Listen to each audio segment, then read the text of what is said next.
할렐루야, 할렐루야.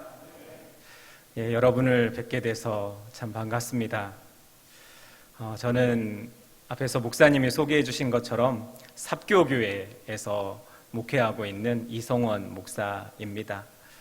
삽교회에 오기 전에 성남 신흥교회에서 15년 동안 부목사로 있었고요.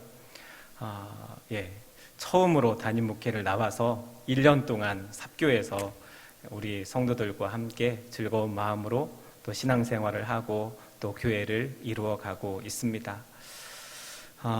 제가 고향이 대천 해수욕장이 있는 보령입니다. 그러다 보니 충청도가 낯선 동네가 아니고 무척 익숙한 동네입니다. 그런데 제가 삽교에 와서 생각해 보니 어느새 충청도가 무척 낯선 곳이라는 생각이 들었습니다. 타지에 오랫동안 생활을 하다 보니까 거기 생활에 익숙해져서 왠지 충청도가 낯설게 느껴지고 충청도 사람들이 좀 이렇게 쉽게 이렇게 가까워지지 않는 그런 부분들이 있다는 걸 느꼈는데요. 그래도 제가 어려서부터 고등학교 때까지 충청도에서 계속 살았기 때문에 누가 뭐라고 해도 우리 충청도 사람들에 대해서는 그래도 조금은 그래도 이해도 빠르고 또 우리 성도들도 좀 더 가까워질 수 있는 그런 관계도 잘 이루어지는 것 같습니다. 목사님께서 그 간증에 대한 말씀을 하셨는데요. 제가 정확하게 어떤 간증을 해야 될지 말씀을 못 들어서 그런 간증에 대해서는 제가 준비하지를 못했고요. 제가 특별히 교회를 생각하면서 제 스스로가 목회에 대한 확신을 갖게 되었던 부분을 여러분들과 함께 나누고 싶습니다. 제 고향교회는 대천에 있는 대천 제일교회입니다. 늘 고향에 가면 고향교회가 그리워지고 대천에 갈 때마다 그 언덕 위에 있는 십자가에 대한 생각이 떠오르고 또 그곳을 바라보게 되는 것을 볼 수 있습니다. 제가 거기서부터 신앙생활을 해서 목회자가 되었는데요. 처음에는 그 목회를 한다는 것에 대해서 두려운 마음도 많이 있었고 또 정말 내가 이 일을 할 수 있을까 하는 그런 여러 가지 방황하는 그런 마음들도 있었습니다. 그러다가 다시 한번 마음을 굳게 다잡은 기회가 있었는데 제가 중국에 가서 3개월 정도 조선족 교회들을 돌아보면서 머물렀던 기간이 있는데요. 그때 16개 교회를 돌아다니면서 각 교회에 있는 성도들을 만났습니다. 교회들마다 참 다양한 모습들이 있었어요. 교회 건물을 정식으로 가지고 있고 40-50명 되는 사람들이 모여서 예배를 드리는 곳도 있었고 교회가 없어서 가정에서 4-5명 되는 사람들이 주일이면 함께 모여서 예배드리는 그런 교회들도 있었습니다. 또 탈북자들이 거기에 함께 섞여서 예배를 드리는 경우들도 많이 있었고요. 그런 다양한 교회들을 보면서 교회가 과연 어떤 곳인가라는 생각을 하게 됐고 그럼에도 불구하고 교회가 소중하고 정말 하나님께서 기뻐하시는 곳이기 때문에 어떤 모양이든지 아무리 초라해 보이는 모습일지라도 그곳에 교회가 세워지고 그리고 함께 모여서 예배를 드리는 것이라는 생각이 들었습니다. 그러면서 이 교회에 대해서 새로운 눈으로 바라보게 되었고 교회가 정말 소중한 곳이구나, 정말 하나님께서 큰 소망을 가지고 이 땅에 교회를 세우셨구나라는 생각을 갖게 됐습니다. 그리고 나서 한국에 돌아와서 목회에 대한 분명한 확신을 가지고 교회 사역을 하게 됐습니다. 그리고 실제로 그때부터 교회에서 사역하는 게 너무 행복하고 즐거운 일이라는 생각을 갖게 됐던 것 같아요. 그때부터 변화되어서 지금에 이르기까지 참 목회를 한다는 것이 기쁘고 행복하구나 이런 마음을 가지고 지금까지 목회를 하고 있습니다. 제가 하나님을 믿게 되면서 또 한 가지 중요한 것을 발견한 게 있는데 그게 뭐냐면 한 사람 한 사람이 정말 소중하다라는 것입니다. 한 영혼이 정말 소중하다는 것입니다. 하나님이 나를 사랑하시는 것처럼 저 사람도 사랑하신다고 생각하니 저 사람도 똑같이 소중해 보이는 것입니다. 그래서 함부로 대할 수 없고 아무리 하찮게 보이는 사람이라도 하나님이 사랑하시는 귀한 존재처럼 보이게 되었다는 것입니다. 그러다 보니 그런 성도들을 섬기고 또 믿음의 길로 이끌어가는 목회자가 된다는 게 참 감사하고 행복한 일이라는 생각을 또 갖게 됐습니다. 그때부터 목회하는 삶이 늘 행복하고 좋았던 것 같아요. 그래서 저희 아내가 결혼하기 전에 목회에 대한 이야기를 물어보면서 목회를 어떻게 생각하느냐고 물어봤을 때 나는 목회하는 게 너무 행복하다고 이렇게 얘기를 했더니 아내가 기쁜 마음으로 결혼을 허락해줘서 지금까지 함께 목회의 길을 걷고 있습니다. 저는 우리 신앙인들에게 있어서 가장 중요한 의식 중에 한 가지가 바로 사람이 귀중하다. 내가 하나님께 사랑받는 귀중한 존재인 것처럼 내 옆에 있는 사람도 똑같이 하나님 앞에서 소중한 존재다라는 것을 항상 잊지 말아야 한다고 생각합니다. 그렇게 생각한다면 우리가 다른 사람을 대하는 태도가 분명히 달라질 거라고 생각합니다. 오늘 이 자리에 구역장 인도자 헌신 예배라고 들었는데요. 어떻게 보면 구역 안에 있는 성도들을 사랑으로 잘 돌보고 인도하는 역할을 하시는 분들이 구역장 인도자일 것이라고 생각합니다. 그렇게 보면 정말 중요한 일을 담당하고 있다고 저는 확신합니다. 특별히 이 세상에 있는 것들 중에서 영원한 것이 뭐가 있을까요? 하나님이 영원하시고 하나님 말씀이 영원합니다. 그리고 또 한 가지 사람의 영혼이 영원합니다. 사람의 영혼은 사라지는 것이 아닙니다. 이 세상을 떠나도 이 세상에서 죽어도 그 영혼이 사라지지 않는 것입니다. 그래서 사람을 위해서 땀 흘리고 수고하고 헌신하는 것은 영원한 것을 위해서 수고하는 것이라고 얘기할 수 있습니다. 그래서 결국 하나님을 믿는 사람들이 결국 해야 되는 일은 뭐냐면 영혼을 돌보고 믿음의 길을 잘 걸어갈 수 있도록 이끌어주는 그런 역할을 해야 된다는 것입니다. 제가 좋아하는 말씀 중에 데살로니가 전서 2장 19절 20절 말씀이 있는데요. 제가 읽어보겠습니다. 우리의 소망이나 기쁨이나 자랑의 면류관이 무엇이냐? 그가 강림하실 때 우리 주 예수 앞에 너희가 아니냐? 너희는 우리의 영광이요 기쁨이니라. 아멘. 바울은 내가 이 땅의 모든 삶을 마치고 주님 앞에 섰을 때 내가 자랑할 수 있는 게 뭐가 있겠느냐? 나에게 소망이나 기쁨이 될 수 있는 게 뭐가 있겠느냐? 바로 주 예수 그리스도 앞에서 살아가고 있는 너희들이 아니겠느냐? 너희가 바로 나의 영광이요 나의 기쁨이다. 이렇게 고백하고 있는 것입니다.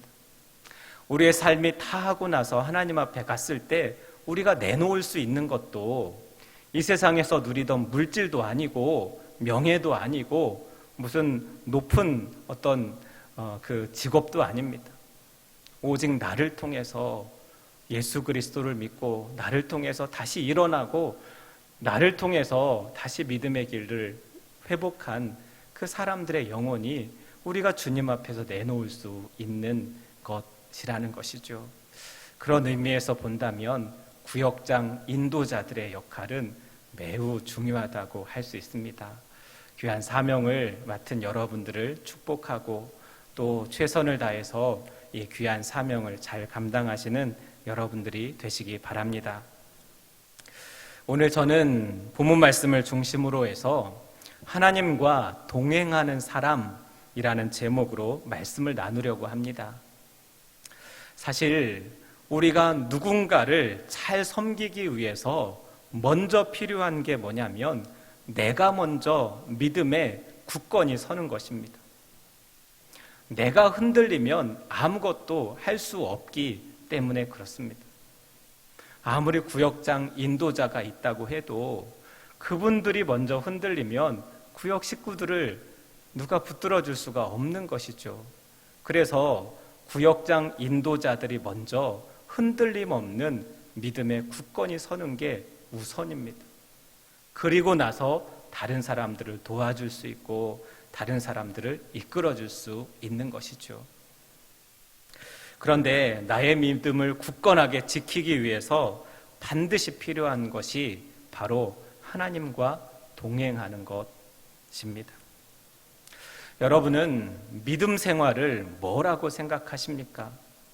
그냥 예배 때가 되면 성경책 들고 나와서 예배 드리는 것으로 믿음 생활이 끝나는 것일까요? 믿음 생활을 저는 한마디로 얘기해서 하나님과 손을 붙잡고 하나님의 손을 붙잡고 하나님과 날마다 함께 살아가는 것이라고 말씀드리고 싶습니다. 이것을 간단하게 말해서 하나님과의 동행이라고 부릅니다. 그리고 오늘 읽은 성경 말씀 속에 보면 이 하나님과 동행하는 삶에 있어서 아주 좋은 본이 되었던 한 사람을 소개하고 있습니다. 그의 이름은 하나님과 동행한 사람 에녹입니다. 먼저 창세기에 있는 말씀을 다시 한번 보시겠습니다. 창세기 5장인데요. 창세기 5장 21절부터 24절까지 있는 말씀입니다. 창세기 5장 21절부터 24절까지 말씀. 다 함께 한 목소리로 말씀을 읽어보겠습니다. 에녹은 65세에 무두셀라를 낳았고 무두셀라를 낳은 후 300년을 하나님과 동행하며 자녀들을 낳았으며 그는 365세를 살았더라. 에녹이 하나님과 동행하더니 하나님이 그를 데려가심으로 세상에 있지 아니하였더라. 아멘.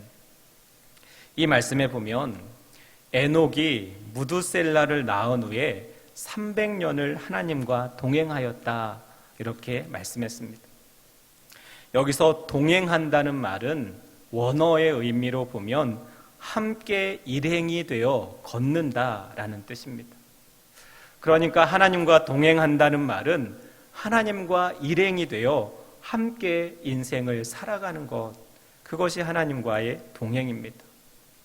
여러분, 사랑하는 사람과 손잡고 걷는다는 것은 얼마나 행복하고 즐거운 일입니까? 그런데 심지어 거룩하신 하나님의 손을 붙들고 우리가 인생을 살아간다고 하니 이것보다 더 놀라운 일이 어디에 있겠습니까? 그런데 에녹이 그렇게 하나님의 손을 붙잡고 날마다 300년을 하나님과 동행했다는 것입니다. 그 결과 어떻게 되었을까요? 하나님이 그를 데려가심으로 세상에 있지 아니하였더라 그랬습니다. 어느 날 하나님이 그를 아예 하늘로 데리고 올라가셔서 이 세상에 있지 않았다라는 것입니다. 그런데 성경을 자세히 살펴보면 이 에녹이 처음부터 그렇게 살았던 것은 아니었습니다. 그가 하나님과 동행하는 삶을 살았던 중요한 계기가 있었습니다. 그게 뭐냐면 아들을 낳은 것입니다. 그 아들의 이름이 뭐냐면 무두셀라였습니다.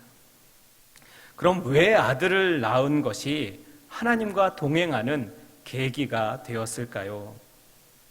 우리는 여기에서 무두셀라의 생애 마지막에 있었던 사건을 주목해서 봐야 합니다. 그 사건이 뭐냐면 노아 홍수 사건입니다. 세상의 죄악이 만연함으로 하나님이 홍수로 세상을 심판하신 사건입니다. 그런데 이 사건이 무두셀라가 죽은 해에 일어났다는 것입니다. 이 무두셀라라는 이름은 창을 던지는 자, 힘센 남자 장정이라는 뜻입니다. 고대 세계에서는 창을 던지는 사람, 힘센 남자 장정이 성을 지키는 마지막 보루였습니다. 이 사람이 죽으면 성은 이제 끝이 나는 것입니다. 성은 이제 무너질 수밖에 없다는 것입니다. 그래서 이 무두셀라라는 이름에는 그가 죽으면 세상에 심판이 임한다는 뜻이 담겨 있습니다. 에녹은 아마도 이 아들을 낳은 후에 그 아들이 죽으면 하나님의 심판이 세상에 임한다는 것을 알게 되었을 것입니다. 그러기에 그때부터 내가 이렇게 살아서는 안 되겠구나. 그럼 내가 어떻게 살 것인가? 그것을 생각하게 되었고 그때부터 하나님과 동행하게 되었다는 것입니다. 언제든 하나님의 심판이 임하고 하나님 앞에 서게 될 텐데 그때 부끄럽지 않은 모습으로 서기 위해서 나는 어떻게 살아야 하는가? 그가 그것을 고민하고 결국 하나님과 동행하는 삶을 살아가기로 결단하고 이후에 300년 동안이나 실제로 그렇게 살았다는 것입니다. 그런데 생각해 보면 이것이 어찌 에녹에게만 해당되는 이야기이겠습니까? 우리도 이 세상에서 지금 살아가고 있지만 언제 나에게 마지막 순간이 찾아올지 알지 못합니다. 이 세상에 태어날 때는 순서가 있었으나 세상을 떠나는 것은 순서가 없습니다. 언제든 하나님이 부르실 때 이 세상의 모든 것을 내려놓고 하나님 앞에 설 수밖에 없는 것이 우리들의 인생입니다. 그렇다면 우리가 그것을 깨닫는다면 함부로 살아서는 안 되는 것입니다. 언제든 하나님 앞에 서도 부끄럽지 않을 수 있도록 하나님과 동행하는 사람이 되어야 한다는 것입니다. 사랑하는 성도 여러분, 여러분은 지금 어떤 모습으로 여러분들의 삶을 살아가고 계십니까? 지금 그 모습 그대로 하나님 앞에 서도 부끄럽지 않은 얼굴로 하나님을 바라볼 수 있을까요? 오늘 에녹의 모습을 생각하시면서 다시 한번 자신의 삶을 돌아보시고 이제라도 진정 하나님께서 보시기에 기뻐하시는 삶을 살아가도록 정말 하나님과 날마다 동행하도록 결단하시는 여러분이 되시기 바랍니다. 그렇다면 하나님과 동행한다는 것은 좀 더 구체적으로 생각해 보면 어떤 것일까요? 신약 성경으로 넘어와서 히브리서 11장을 보면 또 에녹에 대해서 말씀하고 있는 것을 보게 됩니다.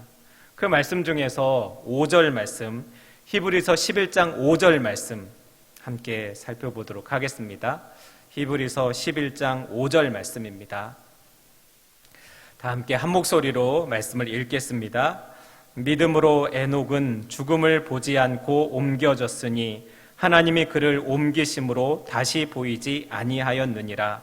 그는 옮겨지기 전에 하나님을 기쁘시게 하는 자라 하는 증거를 받았느니라. 아멘.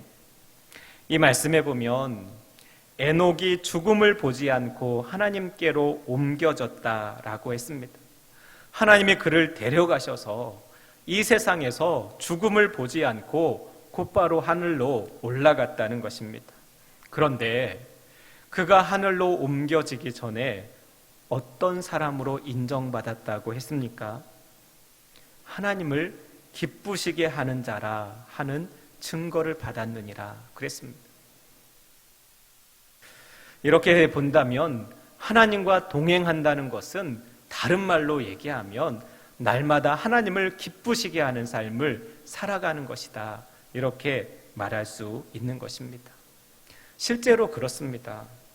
우리가 하나님을 기쁘시게 하는 삶을 살아갈 때 하나님과 함께 동행할 수 있는 것입니다. 하나님께서 나를 이끄시는 대로 순종할 때 비로소 하나님과 동행할 수 있다는 것입니다. 예수님의 모습을 한번 생각해 보십시오. 예수님은 이 세상에 계실 때 하루를 시작하는 이른 새벽이 되면 날마다 하나님께 나아가서 기도하셨습니다. 예수님이 이렇게 기도하신 이유가 뭐였을까요? 능력이 부족해서, 필요한 것이 있어서, 부족한 게 있어서 그걸 하나님께 달라고 간구하기 위해 날마다 기도하신 것일까요? 온갖 병자를 치유하시고 바다를 잠잠케 하시고 보리떡 5개와 물고기 2마리로 5천 명이 넘는 사람을 먹이시는 분께서 뭐가 부족한 게 있어서 하나님께 뭘 달라고 기도하시겠습니까? 예수님이 날마다 기도하신 것은 그 시간을 통해서 하나님을 만나고 하나님의 뜻을 마음에 새기고 하나님 뜻대로 살아가도록 결단하는 시간이었다는 것입니다. 그걸 가장 잘 보여주는 것이 십자가를 지시기 전에 겟세마네에서 기도하시던 예수님의 모습에 담겨 있습니다. 기도하면서 예수님이 기도하신 것은 이 잔을 가능하면 내게서 지나가게 해주십시오. 그러나 나의 원대로 마옵시고 아버지의 뜻대로 하옵소서. 이렇게 예수님이 기도하시고 십자가의 길이 하나님의 뜻이라면 그 길을 내가 가겠다고 결단하면서 기도를 마치시는 것을 볼 수 있습니다. 예수님이 날마다 기도하신 것은 그 시간을 통해서 하나님을 만나고 하나님의 뜻이 어디에 있는지를 마음에 되새기고 그 뜻대로 하루를 살아가기 위한 결단의 시간이었다는 것입니다. 우리가 하나님과 동행하는 것도 그렇습니다. 저절로 내가 동행해야 되겠다고 동행이 이루어지는 것이 아닙니다. 먼저 하나님 앞에 나아가서 하나님의 뜻이 어디에 있는지를 들어야 합니다. 기도하고 말씀을 듣고 말씀을 묵상하면서 하나님의 뜻이 어디에 있는지를 깨닫고 그 뜻대로 살아가도록 결단하고 그렇게 살아갈 수 있도록 힘을 달라고 기도하면서 날마다 순종하며 살아야 하는 것입니다. 그럴 때 우리가 진정으로 날마다 하나님과 동행하는 사람이 될 수 있다는 것입니다. 이어지는 말씀을 보면 우리가 하나님을 기쁘시게 하려면 2가지 믿음이 있어야 한다.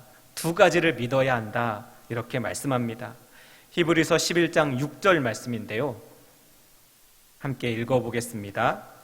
믿음이 없이는 하나님을 기쁘시게 하지 못하나니 하나님께 나아가는 자는 반드시 그가 계신 것과 또한 그가 자기를 찾는 자들에게 상 주시는 이심을 믿어야 할지니라. 아멘.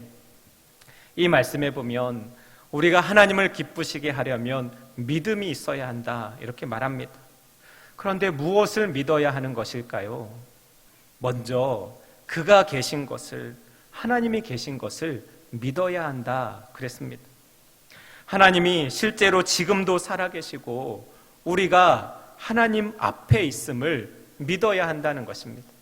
내가 언제 어느 곳에 있더라도 그곳에 하나님이 계시고 내가 하나님 앞에 있다는 것을 항상 인정해야 된다는 것입니다. 많은 사람들이 하나님을 믿는다고 말은 하면서도 행동을 보면 그렇게 살지 않습니다. 하나님이 살아계신다고 하면 어찌 죄악된 일을 함부로 말할 수 있겠습니까? 하나님이 살아계신다고 정말 믿는다면 아무도 보는 사람이 없다고 해서 어떻게 거짓된 일을 할 수 있겠습니까? 우리는 하나님이 보이지 않기 때문에 하나님이 없는 것처럼 살 때가 너무도 많은 것입니다.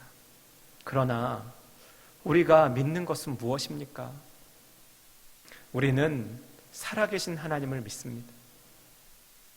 그냥 저 멀리에 계신 하나님이 아니라 살아계셔서 우리 가운데 함께 계시고 우리를 누구보다 잘 아시는 그 하나님을 믿는 것입니다. 그러기에 그 하나님 앞에서 정직하게 살아가고 정말 하나님께서 원하시는 뜻에 나 자신을 드리는 것이 마땅한 것입니다.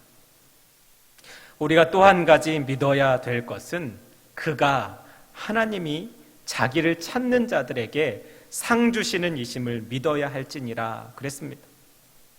우리가 하나님을 찾을 때 하나님께서 우리에게 상을 주신다라는 것입니다. 이것은 다시 말하면 하나님께서 우리를 사랑하셔서 우리가 하나님의 은혜를 구할 때 반드시 보상해 주신다는 것을 믿어야 한다는 것입니다. 자녀를 사랑하는 부모님은 자녀의 간구를 결코 외면하지 않습니다. 우리를 사랑하시는 전능하신 하나님께서도 우리가 구하고 찾고 두드릴 때 그것을 결코 외면하지 않으십니다. 하나님이 주시는 것이 꼭 물질의 복은 아닐 수도 있습니다. 내가 원하는 것을 무조건 주시지 않으실 수도 있습니다. 그러나 하나님이 주시는 것이 항상 나에게 최선입니다. 그러기에 하나님을 진정으로 믿는다면 하나님께 부지런히 나아가서 그분의 은혜를 구하고 그분의 능력을 구하고 그분의 역사하심을 구해야 하는 것입니다. 하나님의 살아계심을 믿고 그분의 사랑하심을 믿는 여러분이 되시기 바랍니다. 여러분, 믿음 생활을 한다는 것은 무엇일까요? 우리가 지금 믿음 생활을 한다고 하는데요. 이 믿음 생활을 한다는 것은 무엇일까요? 믿음은 기본적으로 믿음의 대상을 전제로 합니다. 우리가 믿는 믿음의 대상은 바로 하나님이십니다.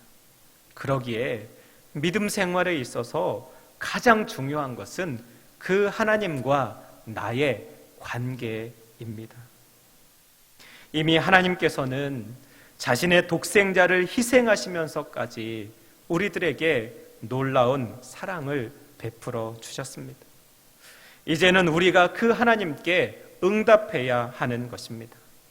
사랑하는 성도 여러분, 하나님과 동행하는 삶을 계획하시고 이제는 그런 삶을 살아가겠다고 마음에 분명히 결단하시기 바랍니다. 먼저 하나님을 깊이 만나기 위해서 예배하고 기도하고 말씀을 듣고 묵상하는 일에 최선을 다하십시오. 하나님의 뜻을 깨달았다면 진정으로 그 말씀대로 살아가기를 분명히 결단하십시오. 하나님이 지금도 살아계시고 우리가 언제나 하나님 앞에 있다는 것을 믿으십시오. 그리고 하나님이 우리를 사랑하셔서 은혜와 능력을 베풀어 주심을 믿으시기 바랍니다.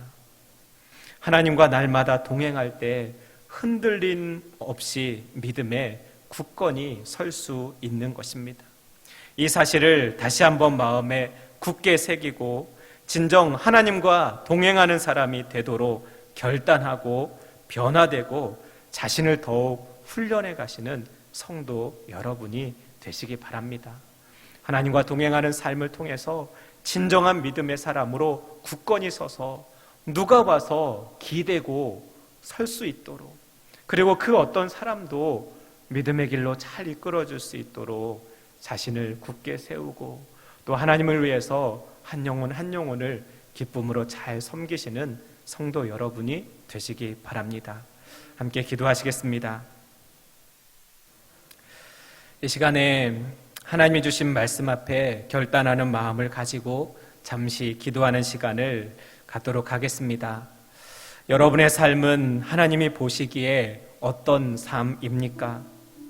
정말 하나님을 기쁘시게 하는, 하나님과 동행하는 삶을 살고 있습니까? 여러분은 정말 하나님의 손을 붙들고 날마다 하나님이 기뻐하시는 길로 나아가고 있습니까? 이 시간 주의 말씀을 가슴에 담고 함께 기도하실 때, 하나님, 저희들의 삶이 하나님 보시기에 기뻐하는 삶으로 온전히 변화되게 하여 주옵소서. 날마다 주와 동행하게 하여 주옵소서. 먼저 기도하고 말씀을 듣고 결단하고 순종하게 하여 주시고 살아계신 하나님 앞에서 날마다 그렇게 살아갈 수 있도록 저희를 인도해 주옵소서. 우리를 사랑하시는 주님 앞에 합당한 믿음의 삶을 살아가도록 저희를 인도해 주옵소서. 저희들의 헌신이 하나님 보시기에 기뻐하시는 헌신이 되게 하여 주옵소서. 이러한 마음의 결단을 가지고 다 함께 동성으로 기도하시겠습니다.